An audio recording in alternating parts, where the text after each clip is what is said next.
كل واحد رح يفسر تصرفاتك حسب يلي جواته، مو حسب نيتك الحقيقية انت.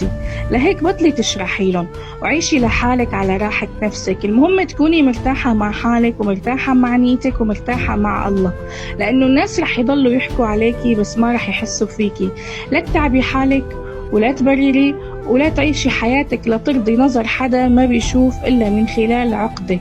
رح تلاقي اللي بيشوفك أطيب الناس ورح تلاقي اللي بيشوفك أسوأ الناس. رح تقابلي ناس بتتذكر مواقف حلوة من زمان اتجاهك، وناس إذا بتقصري بحقهم مرة بينسوكي على طول. ورح تلاقي ناس عم تدورلك أعذار ليثبتولك قديش انتي إنسانة منيحة. وكمان رح تقابلي ناس ما بتوقف عن الانتقاد، وناس ممكن يخلصوا كل الكلام الحلو بوصفك. رح تقابلي يلي بيكرهك بدون سبب، وكمان يلي بيحبك وبيخترع أسباب ليش بيحبك. وبالنهاية انت نفس الشخصية ونفس الإنسانة، بس كل واحد عم يشوفك على قد محبته إلك. بالنهاية في جملة بتقول: كل يراك بعين طبعه وبقدر محبتك في قلبه.